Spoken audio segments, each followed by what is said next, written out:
ክርስትና ህይወት ነው። በጣም በትህትና አጠገባቸው እርሶ ክርስትና ህይወት ነው ኑረው በሉት። የኛ ሀገር ነገ በጣም ቢዚ ነው።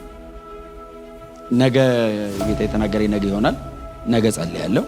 ነገ እንደ ጌታ ፈቃድ ነገ ዛሬስ ከዘላለም ሞት ምን ያድናል? ማንስ ያድናል? ኢየሱስ ብቻ ነው የሚያድን። ለጌታ ክብር እንስጥ።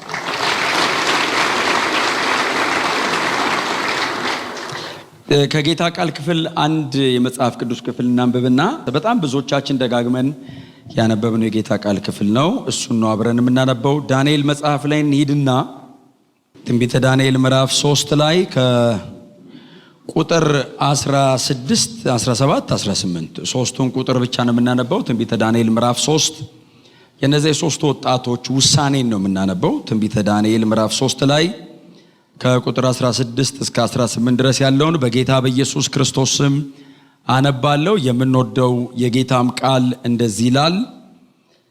ሲድራቅ ሚሳቅና አብድናጎ ለንጉሱ እንዲህ ብለው መለሱ። ናቡከደነጾር ሆይ በዚህ ጉዳይ ላይ ስለ ራሳችን መልስ መስጠት አያስፈልገንም።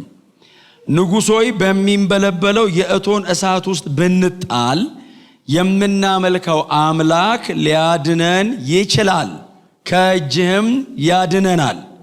ነገር ግን ንጉሥ ሆይ ባያድነንም እንኳ አማልክትን እንደማናገለግል ላቆምከውም የወርቅ ምስል እንደማንሰግድ እወቅ። የተቀደሱ እጆቻችንን ከፍ እናርግ። እንዳንተ ያለ አምላክ በምድር ፊት ላይ የለም። እንዳንተ ያለ አምላክ በሰማያት የለም። አንተ ብቸኛ ነህ።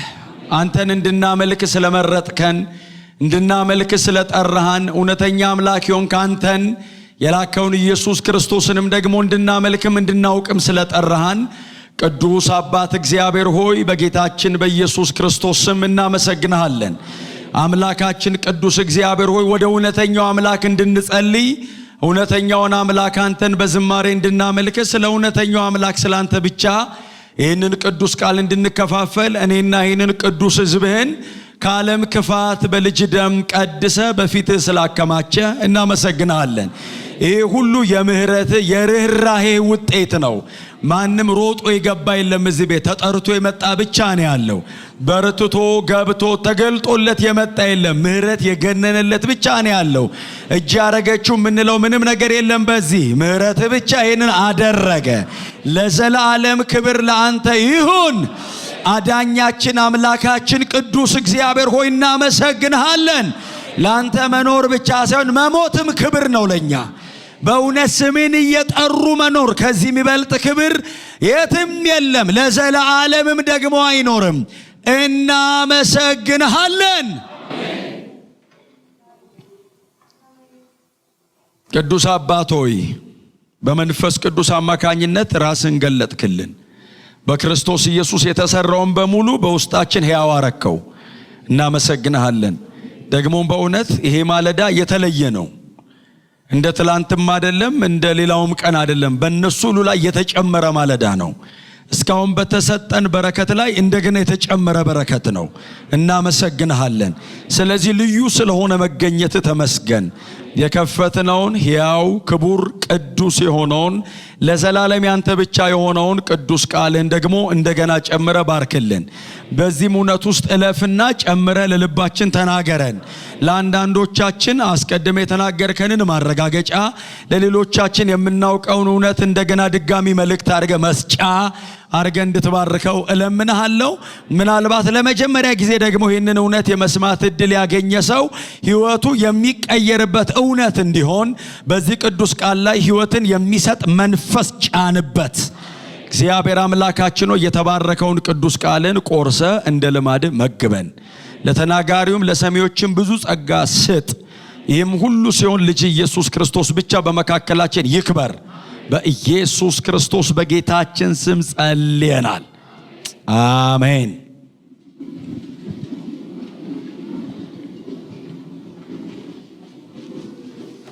ጌታን እጅግ አርጌ ያመሰግናለሁ።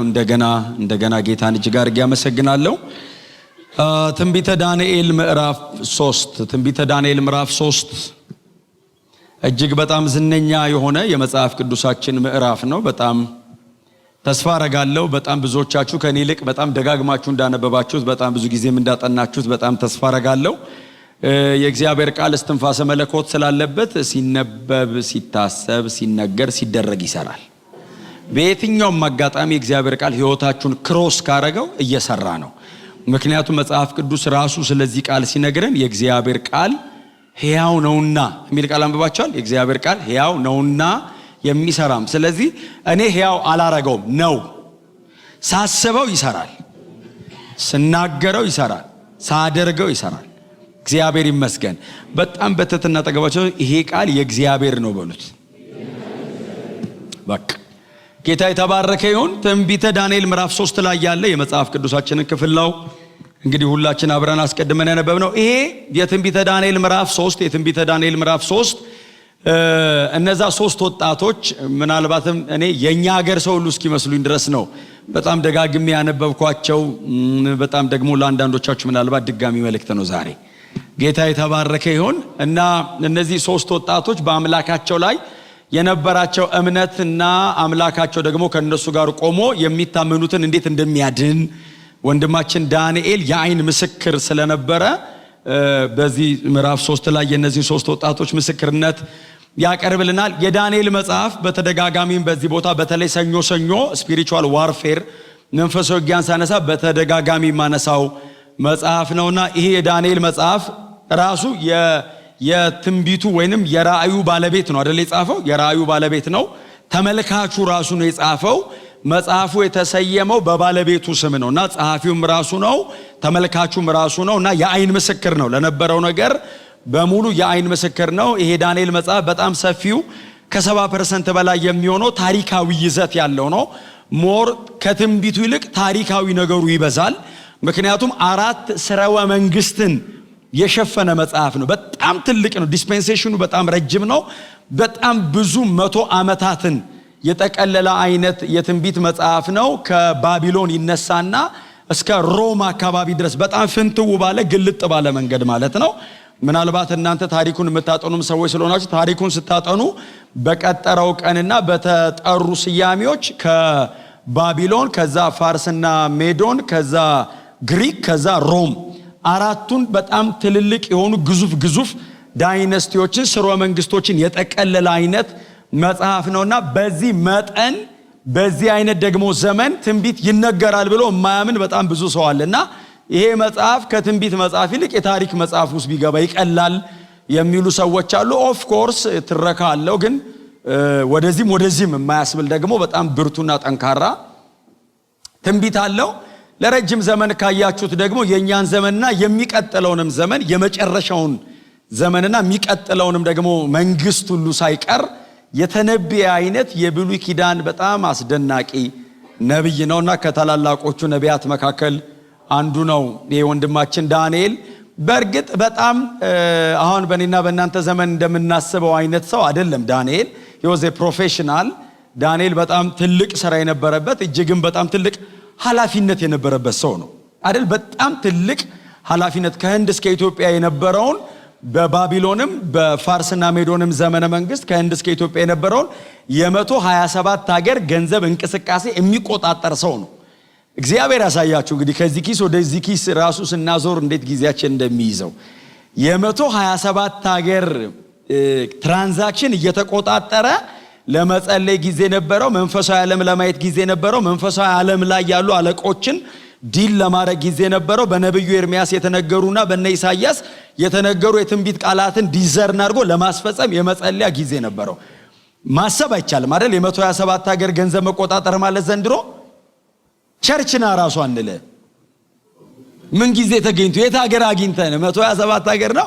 አንድ እግር የሆነ ሀገር ነው፣ ሌላኛው እግር ሌላ አህጉር ነው እና ግማሽ እግር አፍሪካ፣ ግማሽ እግር ኤዥያ የሆነ ነገር ደግሞ እንግዲህ በእጅ ደግሞ አውሮፓ ትደገፋል።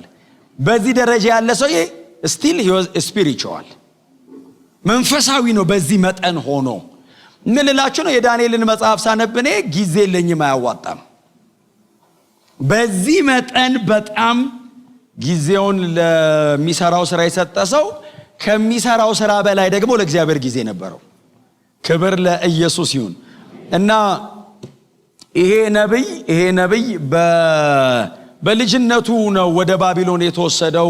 ከይሁዳ ምርኮኞች መካከል ንጉሥ ናቡከደነጾር በናቡዘረዳን በኩል ከይሁዳ ወደ ባቢሎን ምርኮኞች ሲወስድ የመጀመሪያ ተማራኪዎች ከነበሩት መካከል ዳንኤል የመጀመሪያው ነው። ከዛ ቀጥሎ ሁለተኛው ላይ ደግሞ ደጋግሜም እንደነገርኳችሁ ሕዝቅኤል አለ። ትዝ ይላችኋል። የመጀመሪያ ምርኮ ሲወሰድ እነ ዳንኤል ናቸው። የተወሰደው ግሩፕ ሮያል ፋሚሊ ነው።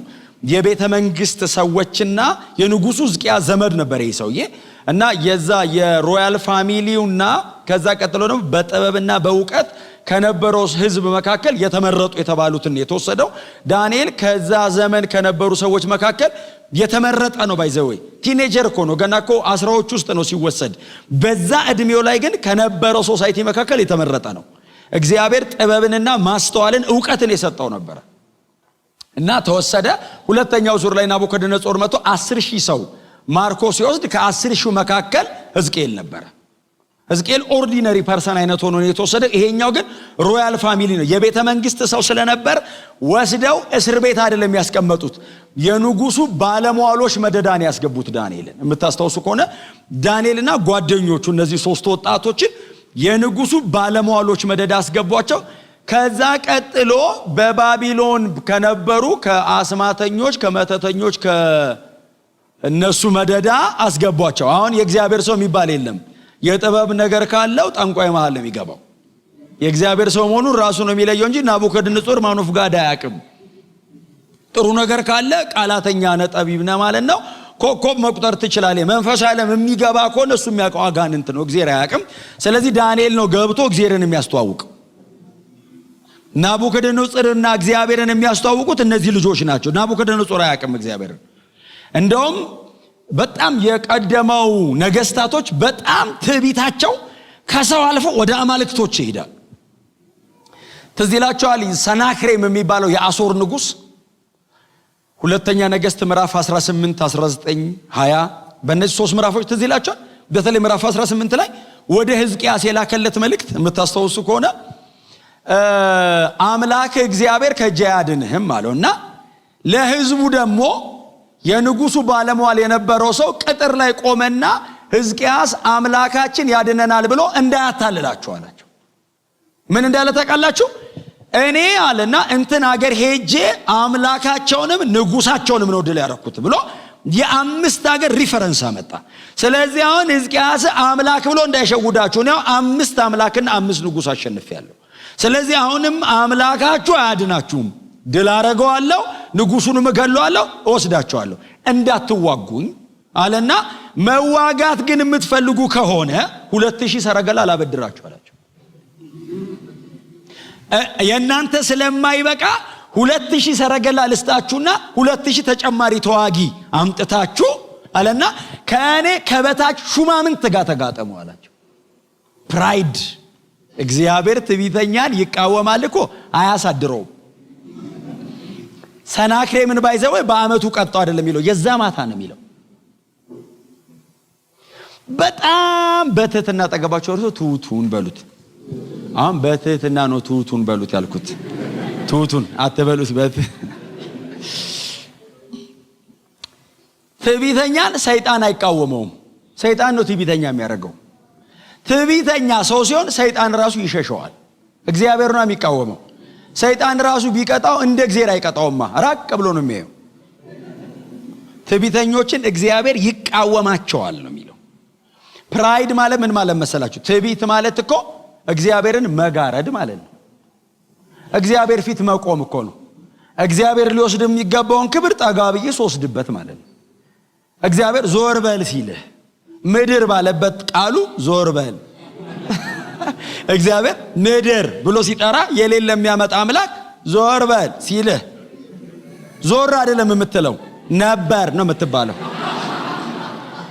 ወደ ምናምን ምንትን ራሱ መግለጫ ራሱ ወደ አፈርነት ወደ ኤግዚስተንስ ነው የሚጠፋው። እስቲ ዞር በልልኝ ቢልህ እግዚአብሔር በእጁ ነው። እንደዚህ ነው ከኃይለኛው ከእግዚአብሔር እጅ። የእግዚአብሔር እጅ አይደለም የሚለው ኃይለኛው ነው የሚለው። ትዕቢት ላይ የተጠቀሰ ቃል ነው። አንደኛ ጴጥሮስ ምዕራፍ 5 ላይ ትዕቢተኞች ይቃወማል ብሎ እናንተስ ከኃይለኛው ከእግዚአብሔር እጅ በታች ራሳችሁን አዋርዱ። ምን አይነት እጅ ነው? እጁ ኃይለኛ ነው። ለምን የተጠቀሰው? ለትዕቢተኛው። ትሑታኑንስ ለማንሳት፣ ትዕቢተኛውንስ በዛው እጅ ነው የሚቃወም። በኃይለኛ እግዚአብሔር አንተ ኃይለኛ እጅ እኮ አይደለም አይደል? አንድ መዝሙር አለ እጅ ይበዛል ጣት በቂ ነው የሚል የፓስተር ታምራት ኃይሌ መዝሙር አለ። እጅ አረ ብዙ ነው ጣት እንዴ ና ብሎ የሚጠራ እግዚአብሔር እንዲህ ቢልክ በአንተ ምክንያት አገር። ክብር ለኢየሱስ ይሁን። እና ፕራይዱ በጣም ጣራ ሲነካ የሰናክሬም ንጉሱ ሕዝቅያስ አይደለም የሚለው ዋይዝ ናቸው የቀደሙት ነገስታት። የጻፈውን ደብዳቤ ወስዶ በእግዚአብሔር ቤተ መቅደስ ውስጥ ገባ ይልና በእግዚአብሔር ታቦት ፊት ገልጦ አነበበው ለእግዚአብሔር። ይሄውል እግዚአብሔር ሆይ እንዲህ ብሏል ሲለው ነብዩ ኢሳይያስ ነበር የዛ ዘመን ነብይ። ሁለተኛ ነገሥት 18 ላይ በኢሳይያስ በኩል እግዚአብሔር መልእክት ላከ። አንተን ሳይሆን እኔን ሰድቦኛልና ተወው፣ በአፍንጫ ስናጋው እከታለሁ አለና በመጣበት መንገድ መልሰዋለሁ። እሱ ለኔቱ እግዚአብሔር ለኔቱ ሲለ መተው አትሞክር። አንተ ብትመታው መደለቅ ነው። አንጀቴ ራስ የምትለው እግዚአብሔር ከአንጀት መራስ ያልፋል። እንዲህማ አልጸለይኩም ነው የምትለው። ተወው አለውና መጽሐፍ ሲናገር በዚያች ሌሊት አይደለም የሚለው ተኙ በሰላም አላቸው። በዚያች ሌሊት የእግዚአብሔር መልአክ አሶር መንደር ወረደ የሚል ቃል አለ። ስም የለው ማዕረግ የለው መልአኩ ዝም ብሎ አንድ መልአክ ነው። ደርሰና አለው እና እስኪል ደርሰና አለውና መጽሐፍ እንደዚህ ይላል የእግዚአብሔርን መልአክ ተገኘልና በዚያች ሌሊት 185,000 የአሶር ሰራዊት አለቀ ይላል። 185,000 በአንድ አዳር አይደል ገሉ ቆጥሮም አያልቅም። ጨረሳችልና እግዚአብሔር በቃ ሲለው ነው ያቆመው። 185,000 እሱ ከመሄዱ በፊት ቀድሞ ላከ መልአኩ። ከዛ ና ሲለው ተመልሶ ጧት ሲነሱ ሬሳ ነው በሙሉ ይላል። ሰናክሬም ወሬ ሰማ ይላል ኢትዮጵያዊ ንጉስ መጥቶብሃል የሚል ተመልሶ ሄደ ይልና ወደ አገሩ ቤተ ጣዖቱ ሲገባ የገዛ ልጆቹ ገደሉት ይልና አሶር ወደቀ ይላል። በአንድ አዳር ማለት ነው። እግዚአብሔር አሶር የሚባል ዳይነስቲ ገለበጠ በአንድ አዳር። ክብር ለኢየሱስ ይሁን።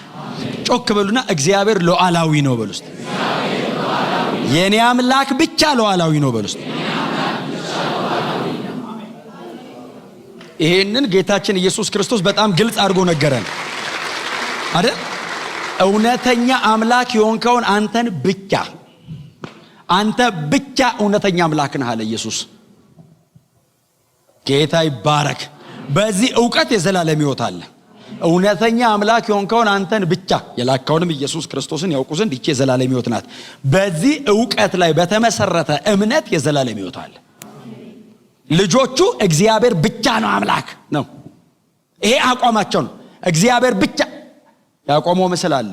ስገዱ ሲባል ሁሉም ሰገደ የሚል ቃል አለ።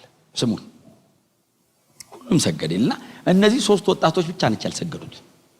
እኔ አሁን ይኸውላችሁ ሁሉም ከሰገደ ማን ያያቸው? ያልሰገደ አለ ማለት የሚቆጣጠር። ቃላተኞቹ ቆሞ ያሉ ታውቃል ይፈልጓቸዋል አለ ጠምዷቸው። ሲያዩ ሶስቱ ልጆች ቆመዋል። እዛ ዳር ላይ ቆሙ። ስገድ ሲለው ዝም ብሎ ወደ ንጉስ ማን ያመጣሃል ታዲያ? ስገድ እሳቱ ይታያል። አንሰግድ። ለምን? እውነተኛው አምላክ የኛ አምላክ የዕብራውያን አምላክ። እዚህ ምርኮኞኝ ስትኝ የዋዛ እንዳልመስል የአባቶች አምላክ ቀይ ባህርን በቀኝና በግራ አቆሞ በባህር መካከል በደረቅ መሬት ያሻገረ አምላክ ነው። እግራቸው ጭቃ ሳይዛቸው ነው የወጡት። ባህር መሃል ደረቅ መሬት የለም። እግዚአብሔር ደረቅ መሬት አድርጎ እንደዛ ያሻገረ አምላክ ነው የኔ አምላክ። እና በአባቶቻችን በደል ምክንያት ነው የመጣ ነው እንጂ እዚህ ሲጀምር ነዋሪ አይደለም። ለኮንትራት ነው 7 ዓመት ነው የመጣ ነው። እንመለሳለን። አልሰግድም። የልጆቹ መልስ ባይዘው ኦፌንድድ ያደርጋል። ልጆቹ በትህትና አይደለም የሚመልሱልህ። አልሰግድም። አምላክ እንዳልሆነ ራሱ ብታክ ትናደዳለህ። ሲጀመር የአምላክ ጥያቄ መልስ ትህትና የለውም። እግዚአብሔር እንዳታመልክ ቢል ምን መሰለህ ብራዘር ይባላል እንዴ? አመልከዋለሁ። ቆጣ ብለህ ነው መመለስ ያለብህ። መጋጨት ነው ያለብህ። እስቲ አሜን በሏ። ሰይጣን ትሪት ሊያረግ ሲሞክር እንዴት ራስን ታመቻቻለህ? ሊገልብጠ መሄድ ነው። ምንም ይቅርብህ። ሰውነት ከልብስ አይበልጥም እንዴ? ህይወትስ ከመብል። አምልኮ እኮ እሱ ነው። ህይወት እኮ ነው አምልኮ። አንሰግድ ሲሉ ጎትተው ሶስቱን ጎትተው ይዘዋቸው ሄዱና ንጉሱ ፊት አቆሟቸው ይላል። ናቹራሊ ንጉስ ምናምን ፌቨርድ ነው። እግዚአብሔር ወንበሩ ላይ ቁጭ ሲያረጋቸው እላያቸው ላይ የሚጭነው ሞገስ አለ። ሰውየው እኮ እንደምታዩት ነው እንግዲህ የፈለገውን ነገር ሰርቶ አምልክ ይላል። እሱ ቁጭ ብሎ ያያል። እኔንም አምልኩኝ እኮ ይላሉ። በጣም አስፈሪ ነው። ጨካኝ ነው ደግሞ ናቡከደነጾር። ከተማ እኮ ነው የሚያቃጥለው። ኢየሩሳሌምን እኮ አጠፋት እኮ ነው የሚለው። ቤተ መቅደሱን ያፈረሰው እኮ የሰውዬ የቤተ መቅደስ ዕቃ ይዞ እኮ አያሌ ህዝብ እኮ ገለዋል። እሱ ፊት ነው የቆመው። እናንተ የባቢሎን አውራጃ ገዢዎች ናችሁ አይደል? አዎ። ዳንኤል ባለፈው ህልም ሲፈታ ነበራችሁ እናንተ። አዎ። በልሹም ስለው ጓደኞቼ ሹማቸው ብሎ ነው ባይዘው ያሾማቸው። እነሱ ባይዘው ተመርጠው ተሾሞ እኮ አይደለም። ዳንኤልን ሊሾመው ሲል ጓደኞቼ አሉ ብሎ ነው ያሾማቸው። በእውነት እና ዳንኤል ህልም ፈቶ ነው የተሾማችሁት። አዎ። በሉ አሁን ሂዱና ስገዱ፣ በዳንኤል ሞገስ አልፌያቸዋል፣ ሂዱና ስገዱ ሲላቸው ያነበብኩት ክፍል ነው። ስገዱ አላቸውና ከዛ ቀጥሎ እንደዚህ አላቸው፣ ከእጄ ሊያድናችሁ የሚችል አምላክ የለም። ጂሰስ ሰው እንደሌለ ቢያቀራሱ እንደዚህ አይል። ምን አይነት ትዕቢት ነው? ከኔ እጅ አላቸው ምንም አምላክ አያድናችሁ ሲላቸው ልጆቹ አንተ ላቆምከው የወርቅ ምስል አሉት። ኢቭን አምላክ ብሎ አልጠሩትም። አንተ ያቆምከው አሉት። አንተን የሰራው አሉት። እውነታቸውን የአሕዛብ እኮ አማልክት እኮ ጣዖታት አይደል? ጣዖታቶች እኮ በተከታዮቻቸው እኮ እድሜ ይበለጣሉ። ተከታዩና የሚሰራው ትሻለኛለህ ይልና ከካር ቁጭ አድርጎ ከዛሬ ጀምሮ አመልካለሁ ይላል። እድሜውን የሚወስንለት ተከታዩ። የኛ ብቻ ነው እኮ ሰርቶን። እኛ አሁን ተሰብስበን አምላክ ሁን ያላለ ሆኖ ነው እኮ ያገኘነው። እኔ የፈለኩትን ለምንድን ነው የማላረገው? ኪንግ ነው ዶሙን የሚመራው። ኪንግደም ነው። ጌታ ይባረክ። አሜን። አንተ ላቆምከው የወርቅ ምስላው እንደማንሰግድ አሉት። አማልክቶችህንም አሉት እንደማናመልክ ይህንን እወቅ አሉት። ስቴትመንቱ ከባድ።